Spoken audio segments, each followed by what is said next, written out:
네, 오늘은 창세기 25장 1절에서 11절까지 말씀을 같이 보도록 하겠습니다. 제가 먼저 하나님의 말씀을 봉독합니다. 아브라함이 후처를 맞이하였으니 그의 이름은 그두라라. 그가 시므란과 욕산과 무단과 미디안과 이스박과 수아를 낳고 욕산은 스바와 드단을 낳았으며 드단의 자손은 아수르 족속과 르두시 족속과 루음미 족속이며 미디안의 아들은 에바와 에벨과 한옥과 아비다와 엘다인이 다 그두라의 자손이었더라. 아브라함이 이삭에게 자기의 모든 소유를 주었고 자기 서자들에게도 재산을 주어 자기 생전에 그들로 하여금 자기 아들 이삭을 떠나 동방 곧 동쪽 땅으로 가게 하였더라. 아브라함의 향년이 175세라. 그의 나이가 높고 늙어서 기운이 다하여 죽어 자기 열조에게로 돌아가매 그의 아들들인 이삭과 이스마엘이 그를 마므레 앞 헷쪽 속 소할의 아들 에브론의 밭에 있는 막벨라 굴에 장사하였으니 이것은 아브라함이 헷쪽 속에게서 산 밭이라. 아브라함과 그의 아내 사라가 거기 장사되니라. 아브라함이 죽은 후에 하나님이 그의 아들 이삭에게 복을 주셨고 이삭은 부엘라 헤로이 근처에 거주하였더라. 아멘. 네, 오늘 읽은 말씀을 한번 정리 한번 해볼까요? 아브라함이 그두라라고 하는 아내를 새로 맞이했습니다. 그 그두라를 통해서 6명의 아들이 태어나죠. 시므란, 욕산, 무단, 미디안, 이스박, 수아. 그리고 그들의 또 아들들의 이름이 이렇게 기록이 되고 있습니다. 그러니까 그두라의 이 후손들, 그두라를 통해서 태어난 자식들의 명단이 등장하는 거죠. 그리고 아브라함은 자신의 모든 재산을 이삭에게 물려주게 됩니다. 그런데 자기가 살아있는 동안에 나머지 그두라를 통해 낳은 이 자식들에게도 재산을 나누어 주고 그들이 이삭을 떠나서 동쪽에 가서 거주할 수 있도록 도움을 줍니다. 그리고 아브라함은 이제 175세에 죽음을 맞이하게 됩니다. 아브라함의 아들로 소개가 되고 있는 이삭과 이스마엘, 이 두 아들이 아브라함의 장례를 치릅니다.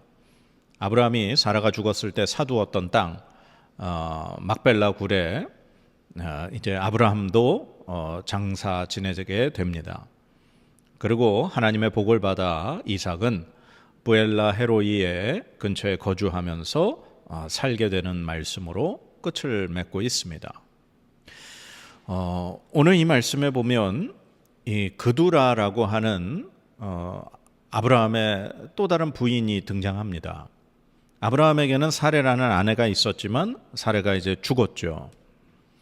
그리고 이제 사레가 죽은 다음에 이삭의 아내가 될 리브가를 얻는 그 이야기가 24장에 나왔습니다.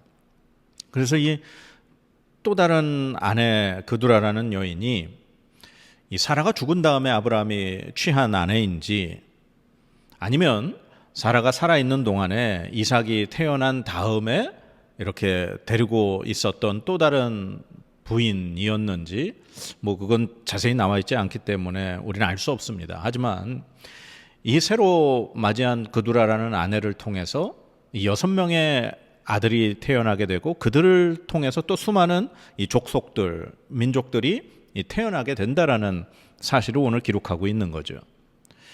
이걸 보면 오늘 이 그두라의 후손들의 명단이 기록된 이유는 하나님의 약속이 이루어졌음을 보여주는 말씀이라는 겁니다.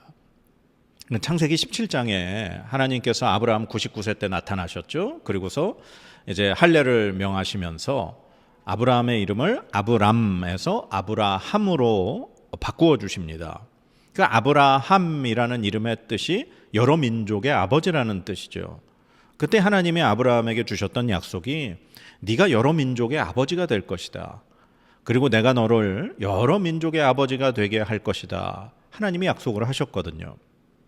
하나님의 그 약속대로 오늘 이 25장에는 그두라라는 여인을 통해 수많은 족속들의 이렇게 자녀들이 태어나는 것을 보여주고 있는 겁니다. 그러니까 이 창세기에서의 늘 중심은 하나님입니다.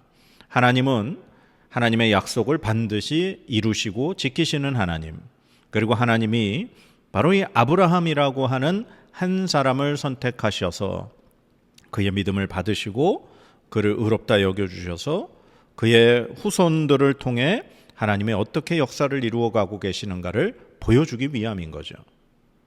그러니까 아브라함을 이제 보면 이제 사레라는 아내, 그리고 사레가 애를 낳지 못했을 때 하갈이라는 여인을 아내로 맞이했고, 그를 통해서 이스마엘이 낳았죠.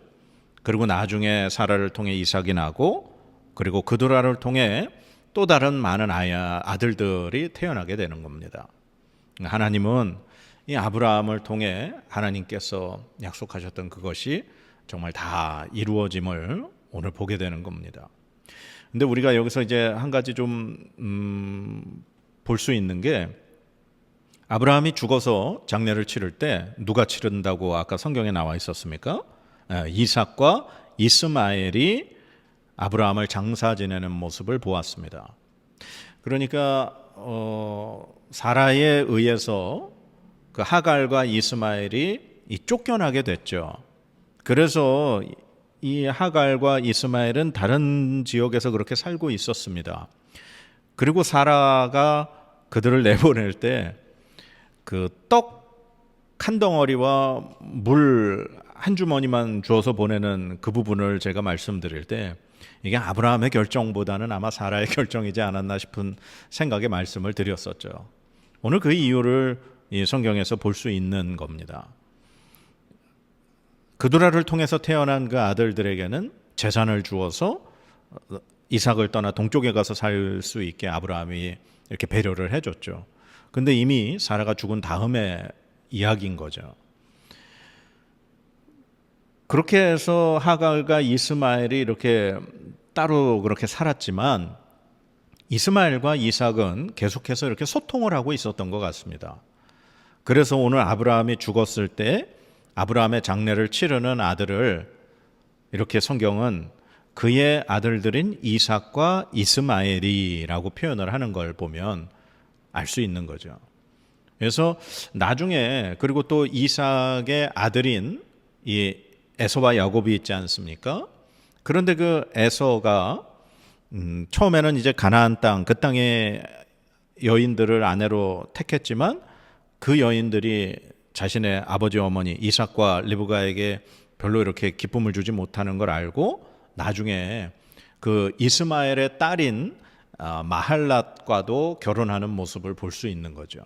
그러니까 이삭과 이스마엘의 이 집안은 서로 교류하고 왕래가 있으면서 그렇게 뭐 원수의 집안이 아닌 그렇게 사이좋게 살고 있는 모습으로 우리가 성경을 통해서 확인할 수가 있는 겁니다.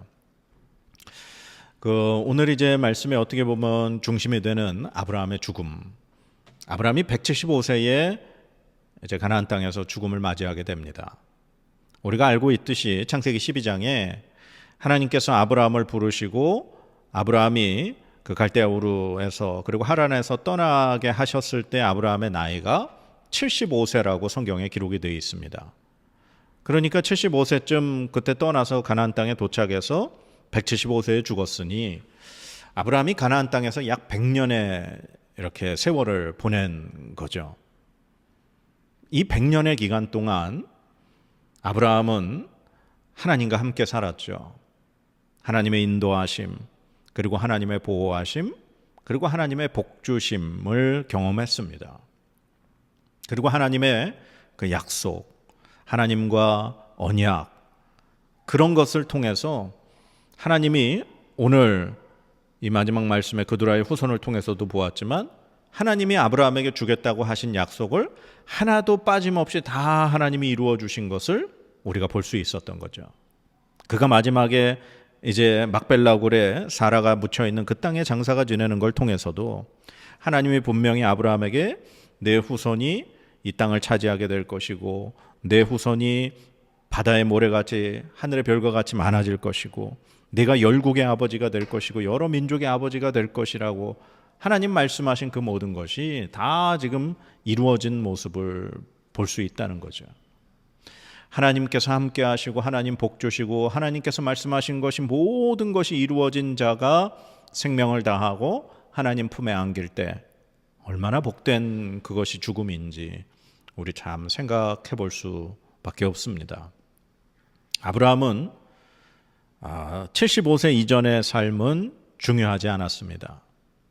아브라함은 하나님께서 부르신, 하나님께 부름받은 그 75세 이후부터 그가 하나님 품에 안기게 되는 175세까지의 그 100년의 삶이 하나님 앞에 소중했던 거죠.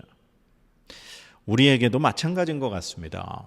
우리가 예수 그리스도를 진정으로 만나고 예수님을 믿기 전의 삶은 우리가 어떠한 삶을 살았건 중요하지 않습니다. 우리에게 중요한 삶은 하나님을 만나고 하나님께서 예수 그리스도를 통해 우리에게 이 구원의 은혜를 주신 그 하나님과의 만남의 그 시점부터의 삶이 중요한 거죠. 저와 지금 이 창세기 내러티브를 보고 계시는 우리 성도님들의 삶은 지금 이제 하나님과 함께 살아가고 있는 삶이죠. 하나님의 그 은혜 가운데 살아가고 있는 삶입니다. 그렇기 때문에 우리에게는 하나님께서 이 말씀을 통해 주신 복, 이런 것들이 지금 우리의 삶 속에 계속해서 이루어져 가고 있고 완성되어져 가고 있는 과정이라고 보시면 됩니다. 하나님은 우리에게 약속하신 이 하나님의 말씀의 약속을 분명히 이루시는 하나님입니다. 우리 그 하나님을 믿습니다. 또한 그 하나님을 믿으시기 바랍니다. 하나님은 우리에게 하신 말씀을 반드시 지키시는 하나님입니다. 그리고 이 말씀에 오늘 읽은 말씀 중에 마지막 11절 말씀 우리 한번 읽어보겠습니다. 아브라함이 죽은 후에 하나님이 그의 아들 이삭에게 복을 주셨고 이삭은 부엘라 헤로이 근처에 거주하였더라. 아멘. 예. 아브라함이 자식들이 여럿 있습니다. 오늘 소개한 그두라의 후손들도 있고 이스마엘도 있고 이삭도 있지만 하나님이 약속하신 자녀는 이삭뿐입니다. 그리고 하나님이 복을 주시는 자식은 이삭뿐입니다. 하나님께서 그에게 왜 복을 주십니까? 그는 약속의 자녀이기 때문에 그렇습니다. 하나님께서는 아브라함과 그리고 사라를 통해서만 태어날 자식을 하나님이 너의 후손, 너의 씨, 그리고 너의 그 후손이라고 하나님 말씀하셨죠. 오늘 저와 여러분이 하나님의 은혜로 예수 그리스도의 그 복음으로 구원받아 하나님의 자녀가 된 것, 우리는 하나님의 약속의 자녀인 줄 믿습니다. 하나님께서 약속하신 그 약속의 자녀에게는 하나님이 분명히 영원한 생명의 복과 우리가 이 땅에 살아가면서 살아갈 때 필요한 모든 복을 주시는 하나님의 자녀인 줄 믿습니다. 그래서 오늘 우리는 약속의 자녀이기에 하나님 주시는 복을 받아 누릴 수 있는 저와 여러분의 삶이 되어야 될 줄로 믿습니다. 그리고 하나님 그렇게 해 주실 줄로 믿습니다. 그래서 사랑하는 여러분, 정말 그 수많은 사람들 가운데 우리를 선택하시고 우리에게 하나님의 자녀 삼아 주시고 하나님 우리에게 복 주시는 이 놀라운 하나님의 은혜의 삶을 오늘도 감사함으로 그렇게 살아갈 수 있는 저와 여러분의 삶이 되기를 간절히 축복드립니다. 기도하겠습니다. 하나님 부름받고 100년의 시간을 산 이 복된 아브라함의 삶을 통해 하나님께서 함께 하시는 자의 삶이 얼마나 복된가 다시금 깨닫습니다. 하나님, 우리가 예수 그리스도를 믿음으로 구원받아 하나님의 자녀로, 약속의 자녀로 이렇게 살게 해주신 그 은혜 너무나 감사합니다. 우리가 이 하나님의 약속의 자녀로 이 땅 가운데 살면서 하나님 우리에게 주시는 그 무한한 복을 우리가 또한 함께 누리며 살기 원하오니 하나님, 우리가 하나님의 정말 자녀답게 하나님 말씀에 순종하고 하나님 뜻대로 살아가는 주의 자녀 되게 하여 주옵소서. 그래서 날마다 하나님 주시는 은혜와 약속의 복을 받아 누리는 또한 하나님의 자녀의 삶 되도록 인도하여 주시옵소서.